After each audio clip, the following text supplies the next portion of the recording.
When the spawn meets world, spawn meets world. When the spawn meets world. What up, bros? What up, bros? And welcome to Brown Meets World. What is Brown Meets World? Your Boy Meets World Fancast, You know? episode 59. 59. I'm Siege. And I'm your boy, TC. I always like looking forward to seeing what I'll be calling you this episode. It always changes. It always changes. Exactly. So, how's it going? Well, things are going good. We're into our period of time where Boy Meets World's not technically available. So we're going off of memory for a lot of these episodes. So, I wrote a lot of notes, and I'm ready to talk about Frankie's introduction into Corey and Sean's friend group. Yeah, honestly, this episode, it's one of those episodes where, did it feel necessary? No.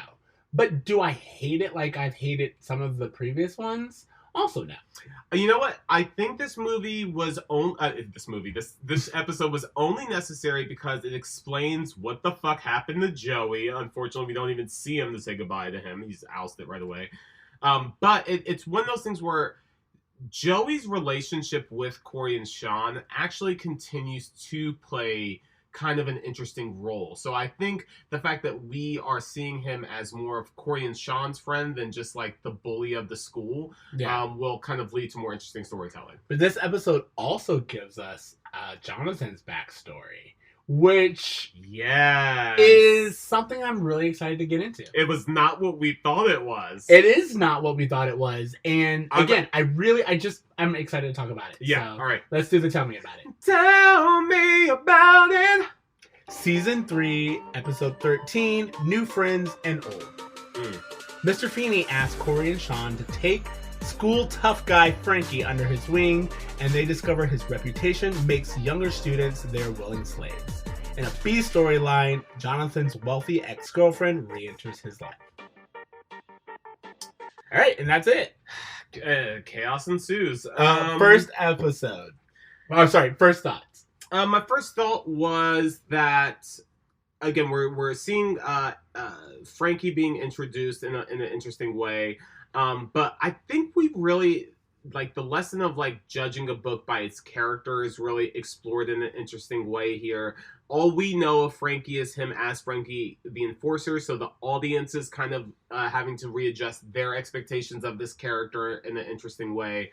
And then Jonathan's backstory was so different than what I had, assumed it to be, that it's just interesting to see how all of that plays a part. It is. I think there are a few things going on in this episode. I think that we're constantly in this episode being taught to question our first assumptions. Mm-hmm. Our first assumptions about Jonathan, Jonathan's first assumptions about Melanie.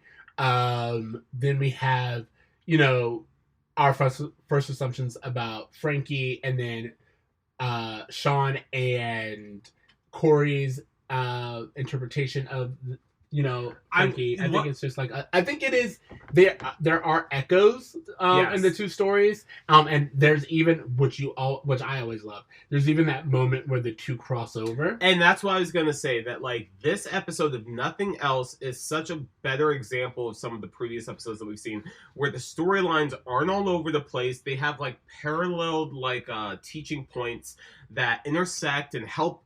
Sean is able to learn from Jonathan, and he's able to help Corey learn because of what he learned from his teacher, and it's just all just this beautiful moment where this intersection of learning happens. Absolutely. So that leads us to our roll call. Which is, we have Eliza Cole as Melanie. Yes. Which I have to say, I was surprised at Melanie, who she was, but also it was very 90s. Very 90s casting. This whole Jonathan storyline, while it was something that I guess added to his character, because Jonathan's story seems to be so separate from Sean, I'm not really as invested in it. What we've been seeing from Jonathan is him and Eli and him and women, and nothing that really relates to him as a teacher or his relationship with Sean, at least in the last few episodes. And I'm losing interest in Jonathan. Absolutely. Honestly. So it's kind of funny because I agree with you. I honestly could care less about Jonathan. And I'm why? every time we bring up Jonathan, especially in the last few episodes, I'm like, we haven't developed his relationship with the boys in a while. So I feel like there's a separate show kind of happening. 100%. And it feels like it was like a studio note. Like, hey, we have this hot guy. Let's give him more screen time. Let's give him more 20-something stuff for the adults to watch. And Which, I mean, the thing is, I don't mind that, but it's not done in a compelling way. Like, and maybe I don't know, like, you know how I'm always turned on by Turner. yeah. But, like, maybe just the actor couldn't carry it. I don't know, but I really don't think it's an actor issue. I think it is this thing of he is best served as the teacher that we saw last season of just like, hey, I'm going to teach you in unconventional ways. I'm going to give you X-Men comic books. I'm going to, challenge Mr. Feeney and challenge your perception of what a teacher is. That's where he shines. Yeah. Sean, I see you because I relate to you.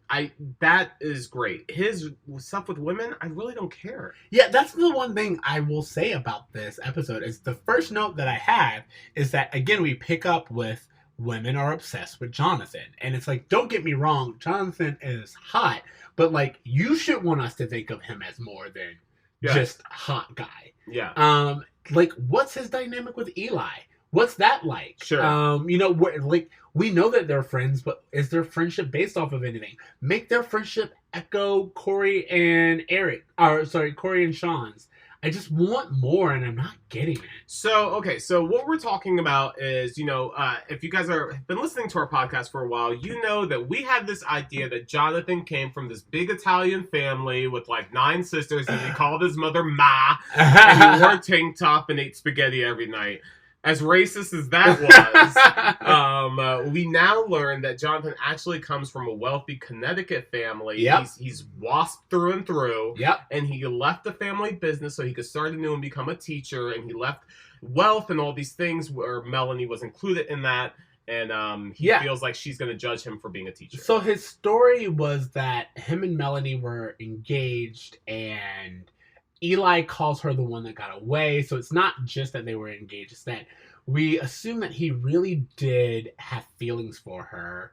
And even the way it's played out is kind of like, oh, there's still that there. Yeah. There's still like a lot unsaid between the two of them. Sure. But, he left. I just think it's very weird because their motivations are, what they say is his motivations is like, he just like, I'm going to leave and be a teacher. And his family are like, how dare you? A teacher? Yeah. That's minimum wage. And it's just like... Well, I mean, we're supposed to like... I mean, I don't know. Melanie is, as far as we know, dumped Jonathan because he became a teacher. Yes? Well, like how they say it is that, if I'm remembering correctly, is that Jonathan actually left her. Like he was like, hey, I'm going to leave this lifestyle and everything that we built, and she just kind of like had to react to it. Yeah. He was like, hey, it's almost as if in a different world we could see an episode of him leaving her at the altar almost. You know what I mean? Like, they don't really say that, but I'm just saying they were engaged, they were... I mean, I definitely think it sounds like that they, as a couple, had a plan, and he decided to go off course. And exactly. That's what changed things. But I feel like, to me, this would be stronger if we had met anyone else in Jonathan's life up to this point. Yeah.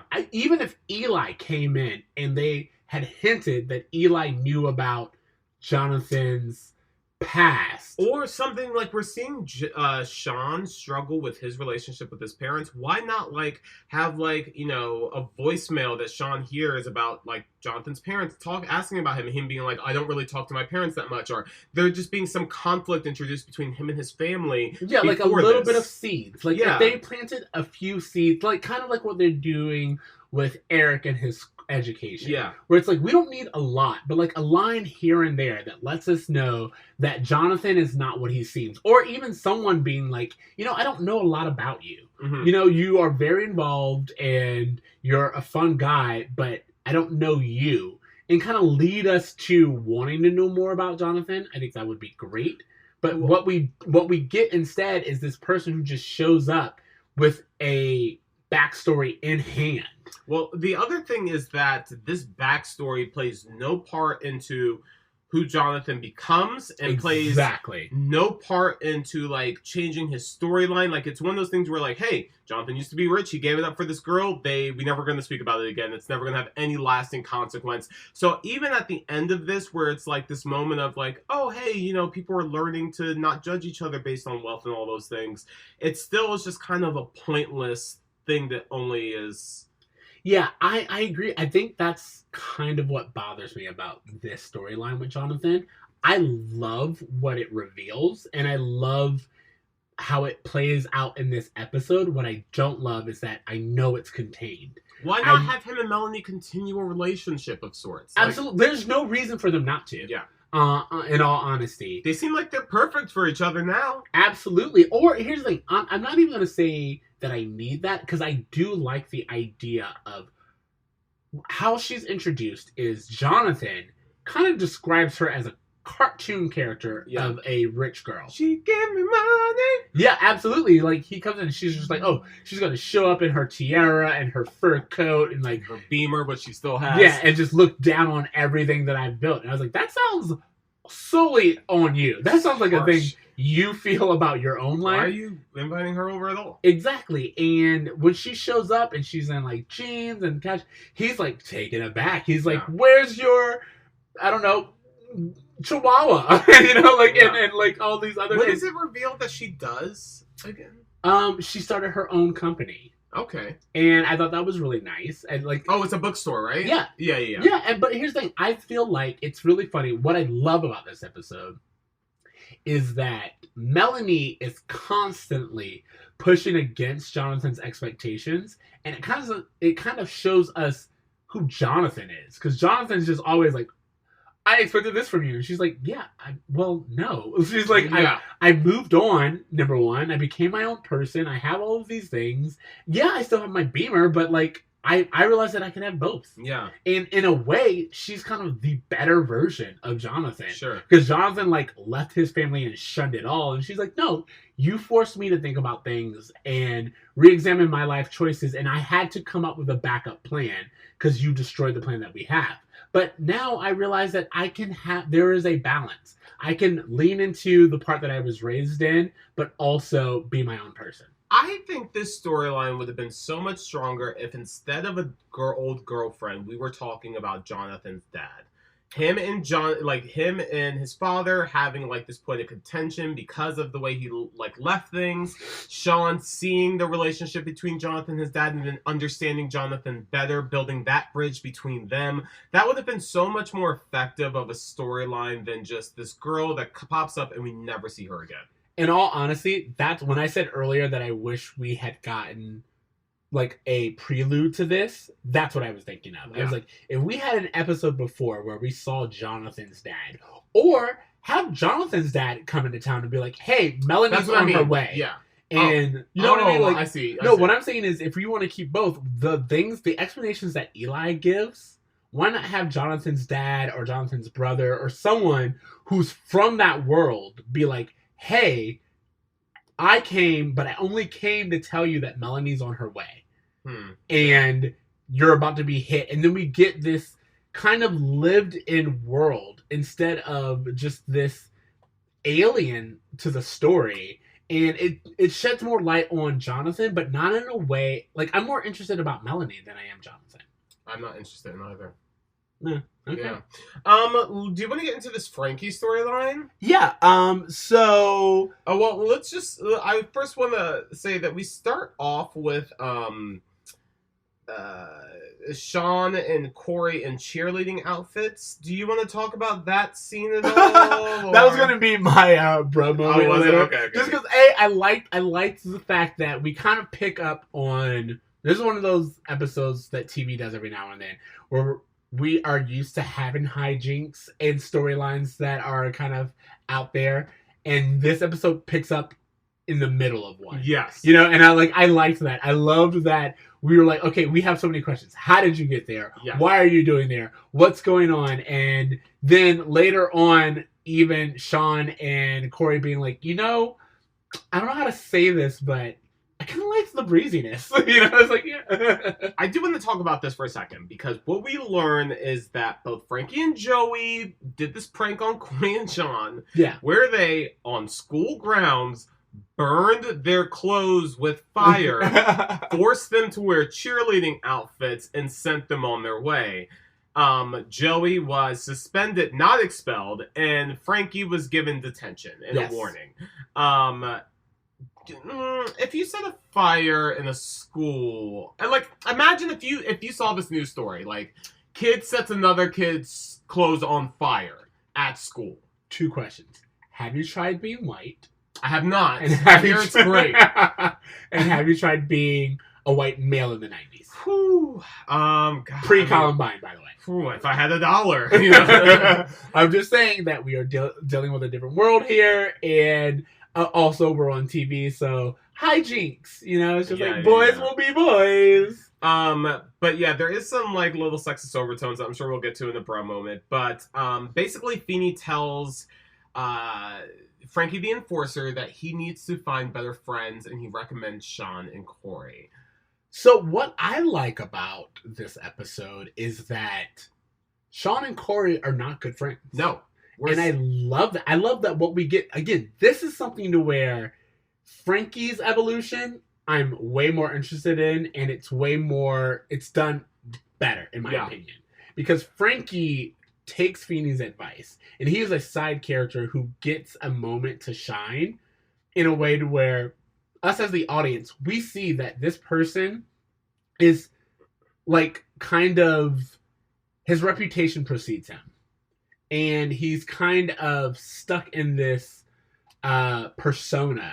Well, he's also, we've only seen him really, I mean, at least as far as the second season goes, as a lackey, as someone who follows his friends. And what happens when all of his friends are gone?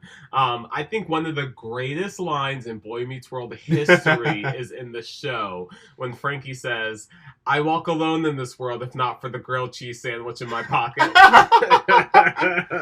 I really like it. I really enjoy anytime we see Frankie. He's great. Who's trying to, I think there is something, as, like, you know what it is?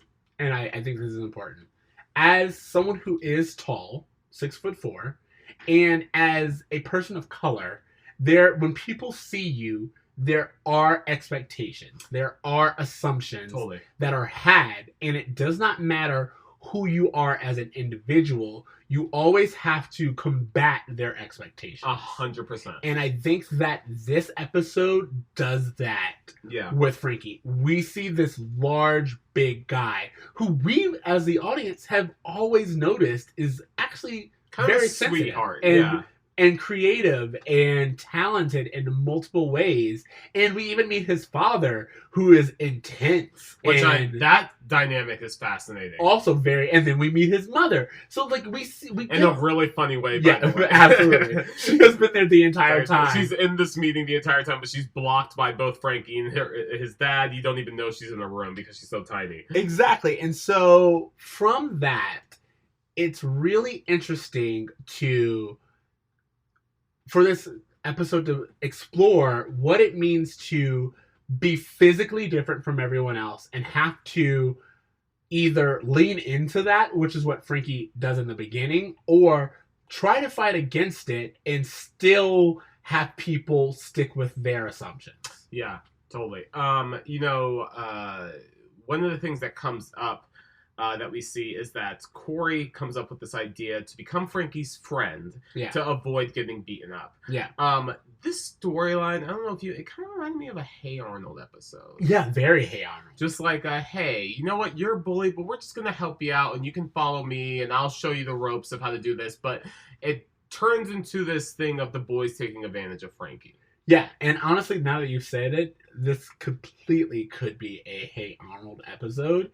It reminds me of the Soup Kid episode of Harold. Yeah, but I just feel like it's very much in that vein of our main characters are not the hero. Yeah. And it's only by happenstance. It's by Sean overhearing Turner talk about all of his assumptions with Melanie that we even get the conclusion to where Sean's like, wait a minute, there is more to this person than I actually gave credit to.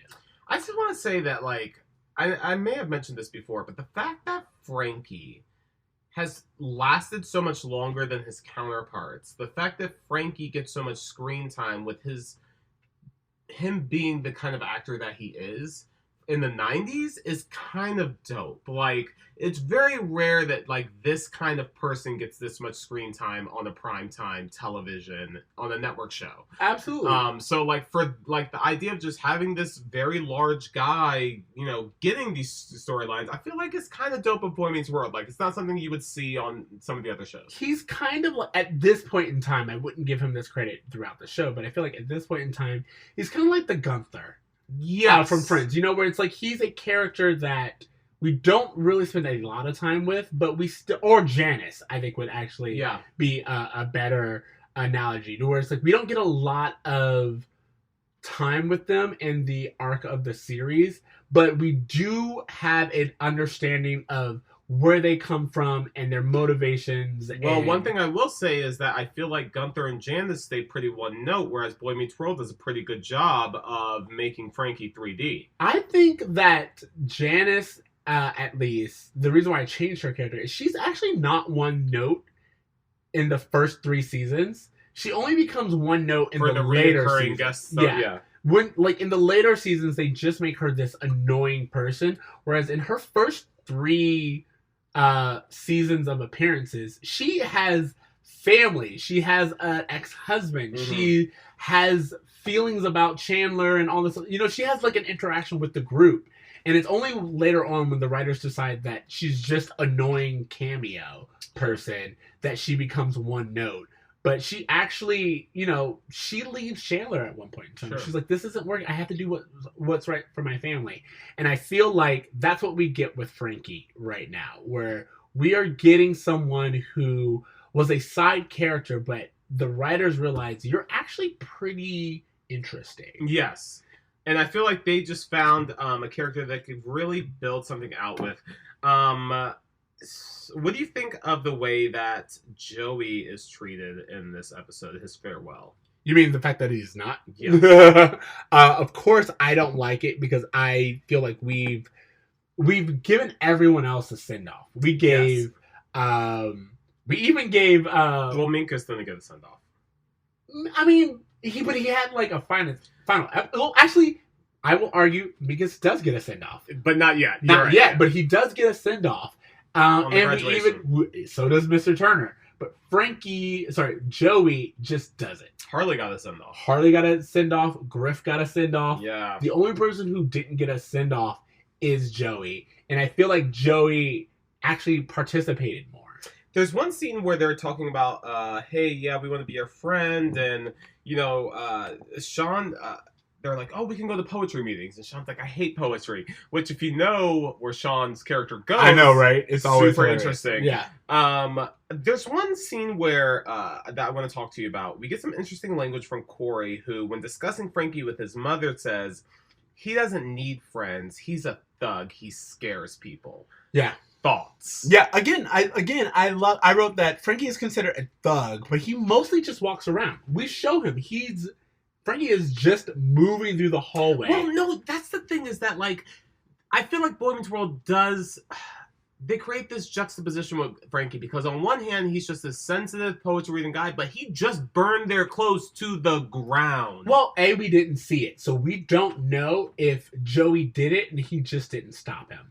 You know what I mean? Well, Joey's not the muscle of that group. No, he's not, but what I'm saying is, very often, even when we see Frankie be, quote-unquote, the enforcer, it is really Frankie with his friends, and his friends are like, hey, muscle, attack, or react, or engage, whatever they need him to do.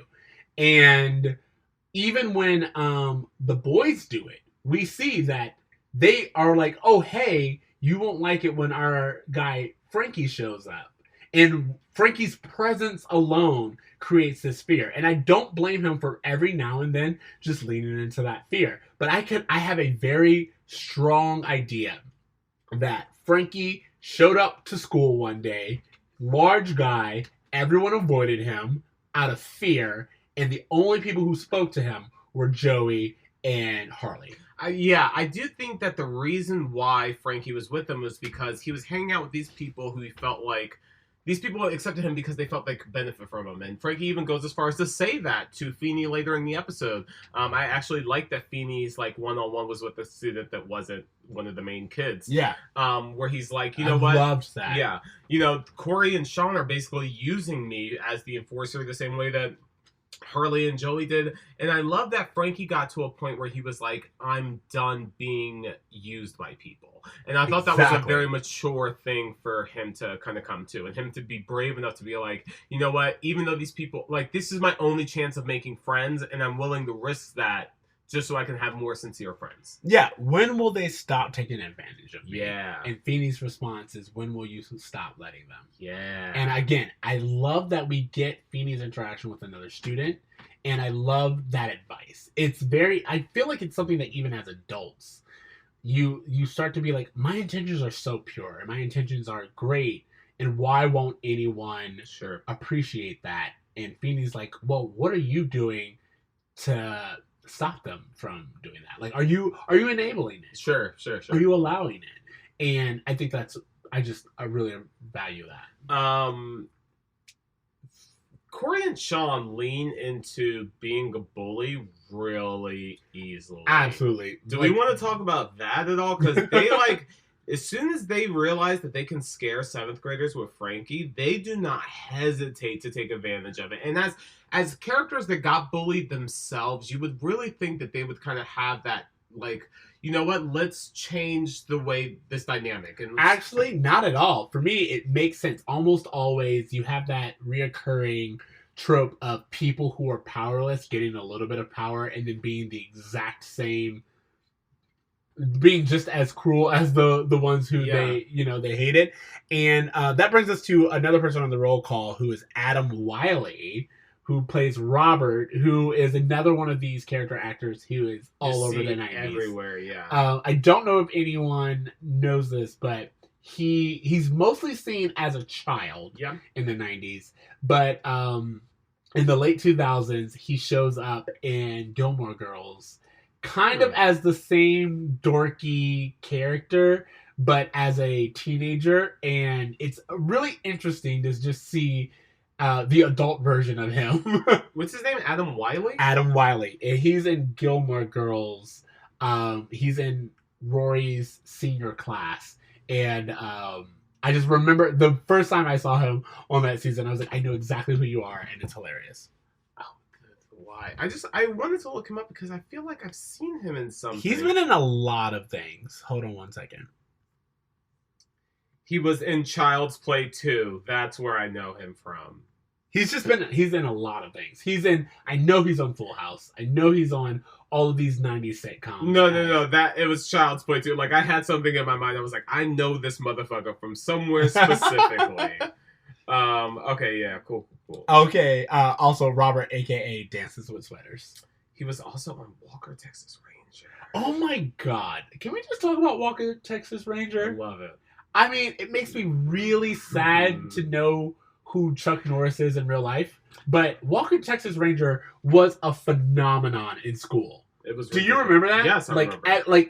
It was just I watched it all the time. Me and Tyler have watched through Chuck Norris's entire filmography. Are you serious? Multiple times. Oh my god! I think I actually own several Chuck Norris movies. No, Chuck Norris was 90s badass in a way that I can't think of an equivalent. Chuck Norris has a movie he's done in at least 3 different movies, or 2 movies in one episode of Walker, where a car is trying to run him over, and he runs to the car, does a kick, and then through the glass, his foot kicks the neck of the driver that's driving it. It's the most amazing thing I've ever seen. Please YouTube this, guys, if you're listening. Okay, but yeah, getting back to the episode.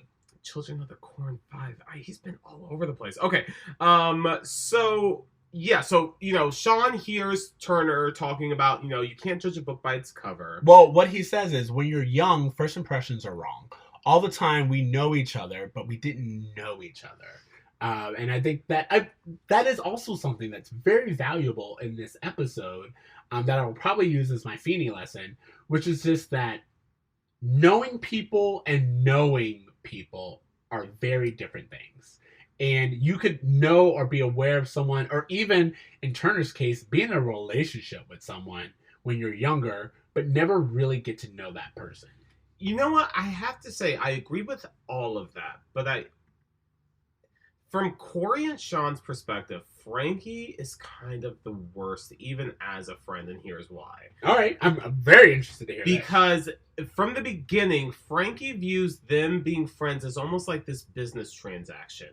And he's like, well, you're going to come to my sleepover because you're my friend, right? And like, you're going to do this because you're my friend.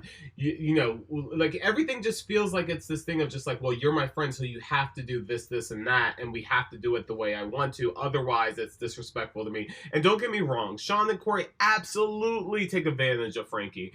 But there are just times where Frankie just needs to just chill out.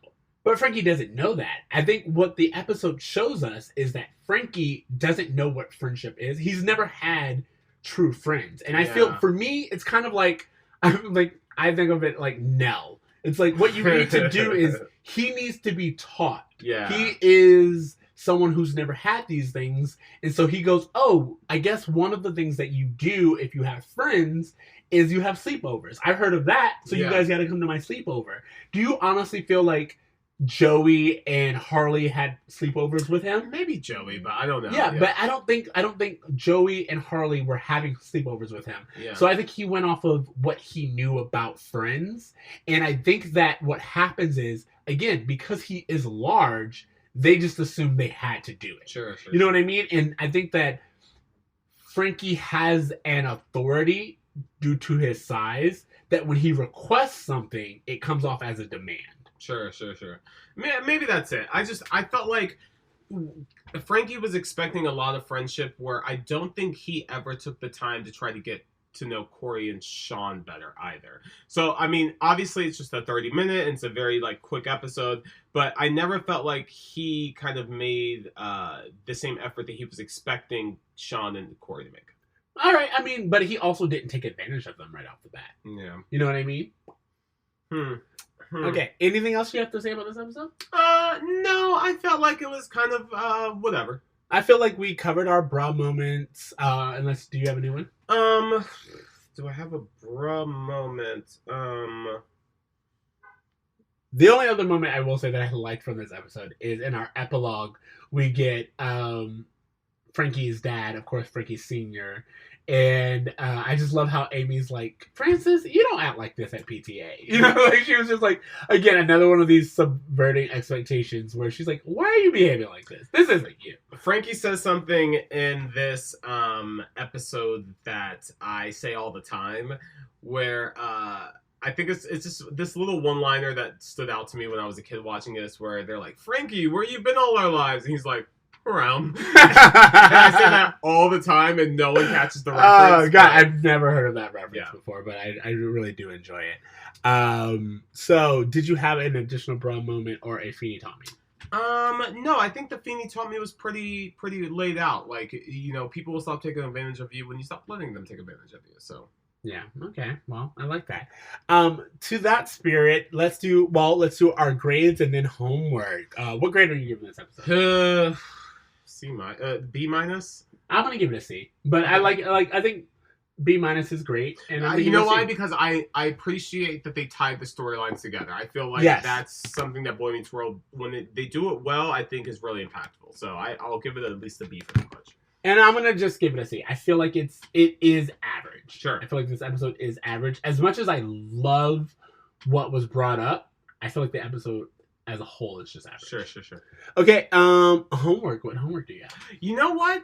This may seem a little strange, but I kind of want to give a shout out to another Boy Meets World podcast. No, let's do it. Let's promote. And this is just because, again, I'm just such a fan of Boy Meets World that there's actually a podcast called the Feeny Call Podcast.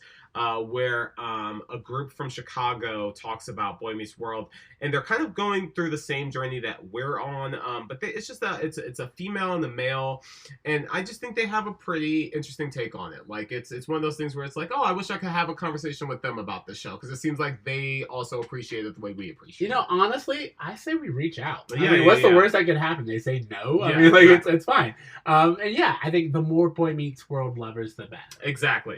So the Feeny Call podcast, it's one of the, when we began this podcast, we were looking at what was out there as far as Boy Meets World podcast, and we just didn't feel like anyone appreciated the show the same way we did, or took away from it the same way we did, and where I feel like the people who do this podcast do. So just be as a Boy Meets World lover to fellow Boy Meets World lover, I'd say check out the Feeny Call podcast and see what they think about the episodes that we've reviewed, because they're actually still in the first season. So okay, I would love that. And honestly, our first season was kind of like touch and go. Yeah. If you have a good first season, I'm here for you. Also, yeah, you're right. I think that there are episodes, there are podcasts that when I listen to them, I'm like, why are you watching? You don't seem interested. Not at all. And I'm not going to name their names because, like, I don't want to do that. But I just listened to a few episodes. It's like, honestly, one of them, their theme is, hey, I'm bored by Boy Meets World. And you're like, okay, so why do a podcast on this? Or just, like, talking about it without appreciating what Boy Meets World is as far as just like its legacy. Like Absolutely. I want to talk to a fan. I want to hear from a fan. I don't want to hear from people who are passively watching it. So. All right. Well, that being said, everything we just talked about will bring me to my homework, which is the Joker. Hey! I want everyone. By the time this episode comes out, Joker will have been out for a few weeks, and but specifically to our listeners and to you, I have not watched it yet. Please keep all I'm going to spoiler say free. Is you haven't watched it yet, and I need people to talk to with it. I'm gonna watch it this weekend. We're gonna have a conversation about it, but as of right now, I don't want to hear anything about it. I just think that it's a different movie than people expect it to be. I'm sure, and I just want people to see it, okay. Even if we don't agree. I want people to see the movie because I feel that a lot of people are doing exactly what we talked about in this episode, where a lot of people are reacting to their expectations without seeing it. Not really. Well, the movie made a shit ton of money, so people are watching. Oh, it broke records. Yeah. But yeah, at this time, again, by the time this comes out, it will have been a while. Hopefully, this will lead way to more R-rated comic books, because I'm That's here for the it. hope, and I'm just saying, because an R-rated we always talked about like making the Arkham Asylum video game into a movie. Yes. Like an R-rated version of that would be dope as fuck. Absolutely. So anyway, that is my homework. Again, in order to prevent any spoilers, if you haven't seen it yet, I'm not going to say much else than the Joker property. Find CJ on Twitter. Yes. Once you watch it, reach out to me and we can geek out about it. But that is my homework. Okay, so thank you guys for listening to another episode of Bruh Meets World. Remember, you can find us on Spotify, iTunes, Apple Podcast. Make sure you leave us a rating. We always appreciate those things. And you can follow us on Twitter at Bruh Meets World, or email us at bruhmeetsworld@gmail.com. You can find me on Twitter at Extra Siege. That's XTRACEEJ You can find me on IG at braver.me. Almost. I expect better from you next time. I know. It's terrible. Okay. Anything else? No, guys. Only a few more weeks until Boy Meets World will be available on Disney Plus. So just hold tight until then, and then you guys will be able to follow along. Okay, remember to dream, try, and watch a Chuck Norris performance. Like, I just felt like that. Fuck yeah.